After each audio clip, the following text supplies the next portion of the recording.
Hey, good morning guys. Welcome to episode 13 of Coffee with Chris. You'll notice we're in a little bit of a different setting today. That's a secret I got coming up. But for right now, I just wanted to say thank everybody for being here.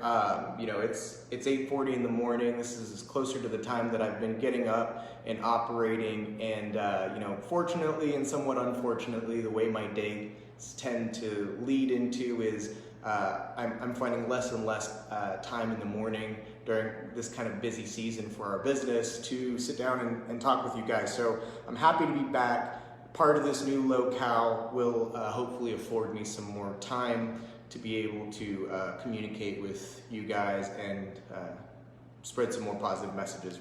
Real quick sip of coffee because I didn't get much before we pressed play today.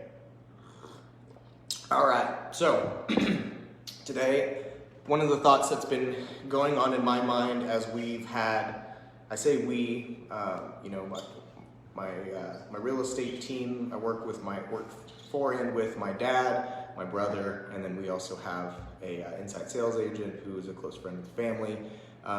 And we're operating a little bit of a lean ship. It's been a rough week for us as we make some transitions into the new year and into some new plans. We're working with a new coach. That's been very exciting for us as we lay out what 2021 is going to look like for us.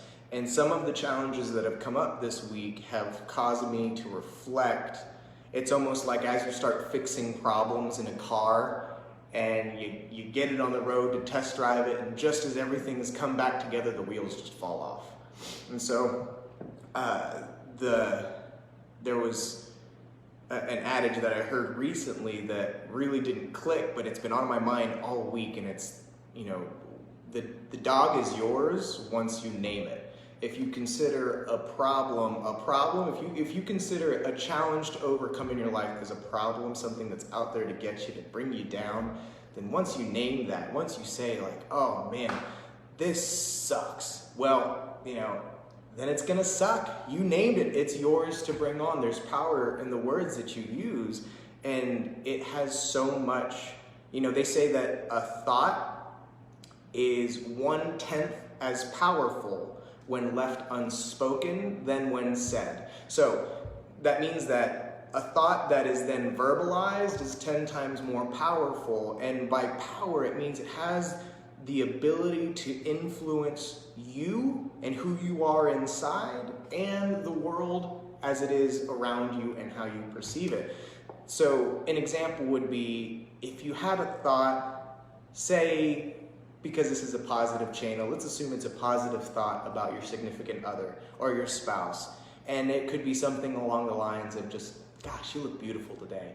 And instead of saying that, instead of bringing that thought into words and just keeping it in your mind, and I'm sure it's a thought that many of us have about our significant others, maybe I have some friends that would think other thoughts about their significant others, but the power you have to influence that person's day by verbalizing that thought to them is incredible. And it's a resonance that you create between two people. When you give that person what's in your mind, what's in your conscious mind, then you influence their conscious mind, which influences you back. You create happiness in verbalizing a thought, and that happiness is rewarded back to you by being able to influence someone else's train of thought. You're basically planting and sowing seeds around you of happiness in the words that you use and how you name and how you name the problems that you have. Sorry, on Facebook Live, somebody just is verbalizing their thought that they're gonna win fantasy football this week. And you know what, Beth? More power to you. I really hope that you do. I'm sure you will. All I know is anytime I play fantasy football, I'm the guy in last place having to do all kinds of horrible, horrible things. But as it were, when you verbalize your thoughts, you actually begin to put those thoughts into fruition. Think about, at least the way my mind works, it's almost like a pot of boiling water. When I get up in the morning before I've had my coffee, it's more flat and still, but as the thoughts start to flow in, they bubble and gurgle, and the ones that are more prominent, the ones that resonate with how I'm feeling, bubble to the surface. And then those are the ones that have a higher likelihood of getting put into words. But there's so many of them, and they cloud each other, and they collide with each other and clash with each other and end up interacting with each other and bringing your mind into different thoughts. And that's kind of how most people's brain works throughout the day. But when you take a moment to stop and your world brings you into an opportunity to name a situation in your world, in your life, whether that's naming a relationship, naming a person, naming a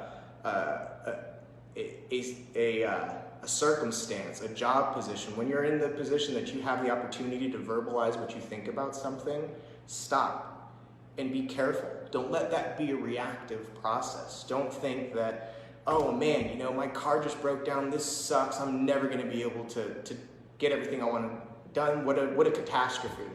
Well, guess what? Then that's a catastrophe, absolutely. If you name it that way, if you have some tragedy in your life, you're absolutely welcome to call it the worst thing possible. Just understand that you then have to take ownership of the dog that you just named. If you're gonna call something a catastrophe, then be prepared to deal with a catastrophe. Instead, I would ask you to consider anything that's coming into your life that's causing a disruption as a challenge. And that you, and we've discussed this in previous episodes, are capable of overcoming the challenges that life has thrown at you. Because they're designed to be overcome. They're not designed to hold you back. There's something in your world right now that may be holding you back, and understand that the only reason it is because you believe it's there to do just that. You've named that dog as an obstacle. And you've chosen to let that obstacle hold you back. Today, jump over it. It's there for you to overcome when you choose.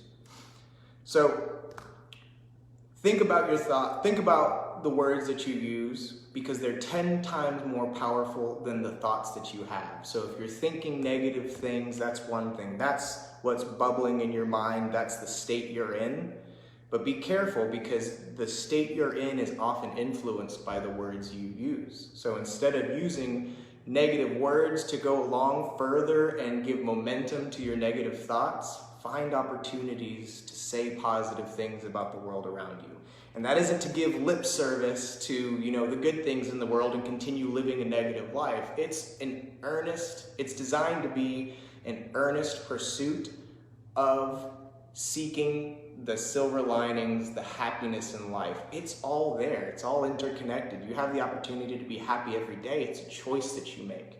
So instead of naming a dog a bad name, instead of confronting challenges as problems, as setbacks, as holdbacks, view them as opportunities, as stepping stones, as ladders, as challenges that you can overcome and win and grow from.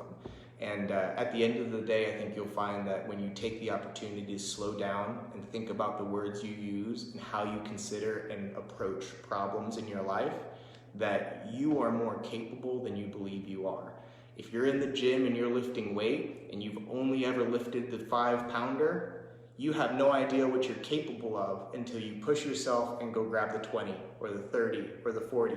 And maybe 40 is too much for you, but I guarantee you that if you've never tried to lift the 20, you'll be able to do more reps than you would have imagined. So challenge yourself today, and even if you're not feeling it, even if your senses tell you otherwise, say something positive about yourself, say something positive about your relationship, say something positive to your spouse, and then think positive thoughts about your day as you go along, and let that be the state that you're in. And find the opportunity to love as many people you can today. Thank you everybody for being here. I've got a link for my YouTube channel in the description on this Facebook Live video. And then if you're on YouTube, feel free to download us on any of your favorite podcast streaming services. This is Coffee with Chris, and I appreciate you guys being here. See you next episode.